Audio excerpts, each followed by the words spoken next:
Officers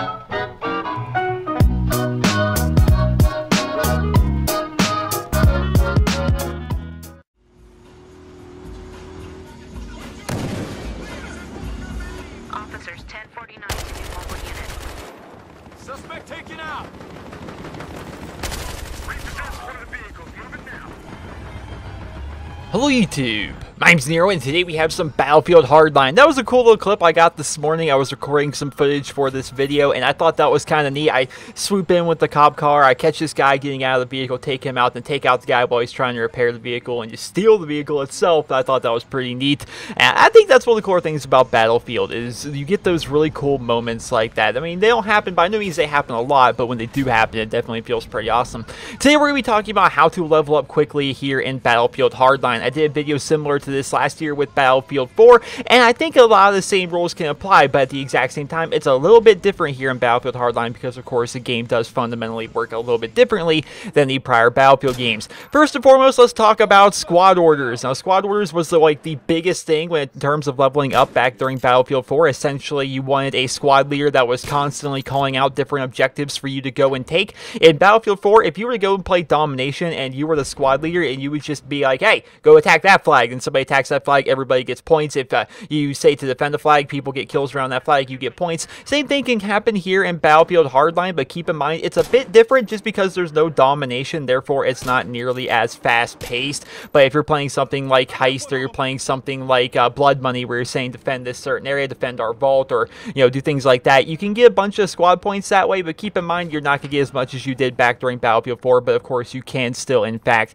get some pretty good squad order bonus points. And once again, try to be the squad leader. If your squad leader is not sending out a bunch of objectives for you guys to do, that's wasted points for everybody in the squad. So request a bunch of orders, as sometimes they'll actually change you to become the squad leader if your particular squad leader is not giving out orders. So just keep that in mind. You want to try and have a squad leader that's actually telling everybody in the squad what objectives to go for and what things to do. Next, we're going to be talking about battle packs. Battle packs are a giant key factor in ranking up quickly here in Battlefield Hardline. As we can see here from the main menu, you can go down to battle packs and you can unlock a bunch of different battle packs by doing different kinds of challenges and things like that. And you can also see what different kinds of loot that you actually have already from your prior Battlefield packs. As we can see right here, I have a bunch of different XP boosts that we can have, and it's a bit different than Battlefield 4. This is probably one of the biggest changes in terms of leveling up as compared to Battlefield 4. See, in Battlefield 4, you just got straight universal XP boost. Like, it would be a 25% XP boost for 1 hour of game time, a 50% boost, a 100% boost, a 200% boost. But here it's actually a bit different. These boosts actually go towards different kinds of things that you can apply them to individual classes. So right here, we're looking at a quick draw boost. So basically, scores from kill modifiers go up by 25%. So basically, getting kills within the game is going to get you a 25% XP boost if you have that selected on the particular class you're using. Here we have a 50% boost for the exact same thing. Here is a reputation boost. So it's not really as much of an XP boost as it is a reputation boost. If you don't know what reputation is, occasionally when you're playing throughout the game, the more you get kills and the further the game progresses, you unlock these different kinds of reputations, and these allow you to have different things like be able to climb over walls faster, or perhaps have more magazine ammo and things like that. It allows you to have a little bit of buffs within the game, and this is going to make it so you can acquire those a little bit faster. And then down here at the bottom, everyone's favorite, man, everybody's favorite, the 200% towards objective bonus. Now, if you get this, right, you're getting 200% extra XP while playing the objective. Now, what you want to do with this is go and play Hotwire. I talked about it in my last Battlefield video. Hotwire is the best place to earn money, and at the exact same time, money is kind of an equivalent to XP within this game. So if you actually go in there, right, and you play a full game of Hotwire with the 200% XP boost, and you're running around in the cars the entire time, whether you're driving or you're sitting, you're going to get a ton of money and a ton of XP. Check out the final scores here. Both of these games were while I was using the 200 XP boost, and you can see I'm just so far ahead and beyond anybody else on my team in terms of experience as well as money, just because that boost is so ridiculously good. So the different kinds of XP boosts that you get, try and tailor that to what game modes you are playing, and keep in mind you can have these active on different classes at different times, and they don't wear down unless you're actually using that class. So for example, I could put the 200% XP boost for you playing the objective on my operator class, and I can put like a killing XP boost while playing playing on my mechanic class. If I'm using my mechanic class, I'm not wasting that XP boost over on my operator class. The time that you have for that XP boost is not going to go down unless, of course, you're actually using that class. So keep that in mind. It's a bit different. It's the same thing from Battlefield 4, but with a new twist, and they do work a bit differently. So keep that in mind. You want to make sure you're applying these boosts and using them on classes and playing game modes where you're actually going to get benefits from them. For example, if you had an XP boost that would allow you to gain more XP for team-based things like reviving your teammates or healing your teammates and things like that, you're going to want to play more fast-paced game modes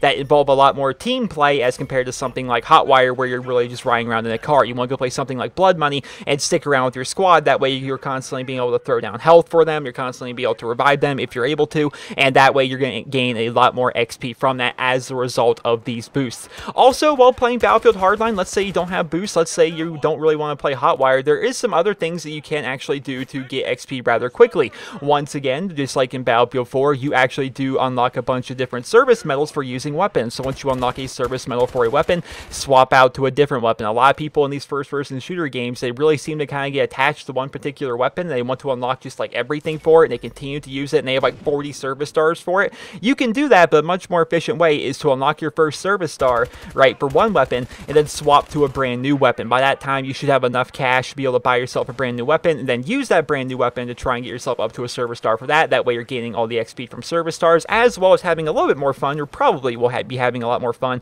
by using a bunch of different weapons, trying out different things, and always keeping things fresh. That's something that translated pretty well over from Battlefield 4 into Battlefield Hardline, is the entire idea of swapping out your weapons pretty frequently. That way, you're actually able to go ahead and maximize the XP you're actually getting from your service stars. Aside from that, play game modes that have a lot of action, I would say, is probably the best way to level up quickly. Now, Conquest Large is a very fun game mode. It's one of my favorite ones. It's tried and true throughout the Battlefield franchise, but it's not that great for leveling up, let's be honest. Unless you have some kind of crazy boost, or if you're on a particular map that's kind of small where there's lots of different kinds of action, you're not really going to get a ton of XP from that. It's more of a fun game mode to play. If you're really looking to maximize your experience and try and level up very, very quickly and earn money very quickly, the two game modes I'll recommend to you guys are one, Hotwire, which is just amazing. You really don't even have to do anything in that game mode to earn a lot of XP and a lot of money.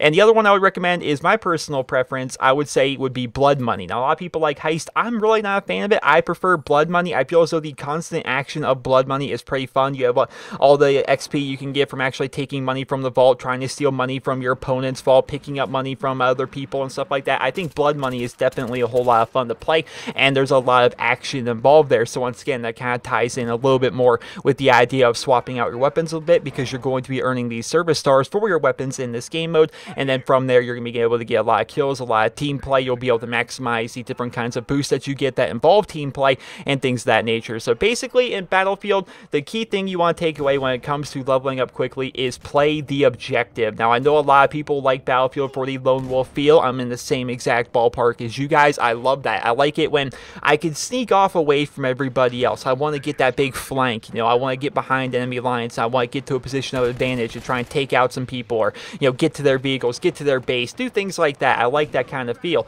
But keep in mind, doing so is kind of an XP loss, because the most XP you can actually earn is while playing the objective. You need to be the person taking the cash out of the vault when you're playing Blood Money. You need to be the person defending the vault or attacking the vault, depending on what side you're on when you're playing Heist. If you're playing Conquest Large, you need to be the person taking the flags and defending the flags. Things like that. Play the objective. Hotwire, you guys know, be in the vehicle. You don't even need to be driving. You could just be sitting in the passenger seat or in the back seat, gaining up all that XP and all that money. Just keep in mind, in Battlefield, the best way overall, just in general, to level up quickly as well as earn a lot of money is playing the objective. It's not about running around and getting kills and stuff like that like it is in other games. That's not the best way to level up. That's not the best way to contribute. The best way, honestly, is to just play the objective in whatever game mode you're playing. Unless, of course, you're playing Team Deathmatch, but man, I'm just not a big fan of Team Deathmatch in the Battlefield series. Just not a big fan personally. It doesn't feel as much like Battlefield when there's no objective. The spawn system's a bit weird and honestly can be exploited a little bit by people camping the spawns, because there is no spawning on teammates in Team Deathmatch. It's all random spawns. Everybody has a random spawn, therefore you'll find a lot of times somebody's going to spawn in. They'll run to a corner next to that spawn point and just kind of aim at it, and eventually some person from the other team's going to end up spawning on there, so they end up shooting them and things like that. So it's not really my personal favorite favorite way to play Battlefield, and once again, it doesn't really fit the Battlefield theme for me. When I play Battlefield, I want to play it for the vehicles and the big team games and the objectives and the teamwork that's involved with all the different classes, be it the operator, be it the professional, be it the mechanic class or the sniper class or anything like that. They all have their own personal niches and their own personal things that they can do, and that's what I like about Battlefield the most. So hopefully you guys learned something in this video. Hopefully this video can help you guys level up a little bit quicker and maybe explain a little bit about XP boost and how different kinds of battle packs actually work. Now keep in mind, if you're kind of strapped for battle packs and you just really like the idea of opening battle packs, you can in fact purchase them for money within the game. Of course, there's different tiers of battle packs, and the ones that give you better rewards actually cost a little bit more, but still you can go ahead and do that. For example, if you've already purchased a bunch of the weapons that you would like to purchase and you have a lot of cash laying around, you can go ahead and purchase some battle packs, and from there you have a chance to get different kinds of XP modifiers and things of that nature. So hopefully you guys all enjoyed this video. Hopefully you guys all found it helpful and informative, and if you did, please be sure to leave a rating where you guys feel it deserves, and of course let me know in the comment section below. Feel free to share with everybody down there. What was your experience with Battlefield Hardline so far in terms of leveling up? Are you enjoying the leveling system? Because it does feel like Battlefield. There's 150 total levels, and it does take quite a long time to level up, and that's what I've always kind of liked about Battlefield as well, is leveling up kind of has a rewarding feeling to it. You feel very rewarded when you actually do get promoted. So let me know in the comments how you guys are enjoying the leveling system, and if you have any tips for us in the comments, feel free to leave them there. Help everyone out. See, maybe if you found some special way to be able to level up very quickly, leave it in the comments. Maybe we can all try it out and we can all benefit as a result of that. So hope you guys all enjoyed this video, and if you did, please be sure to leave a rating. Hope you guys all have a wonderful day.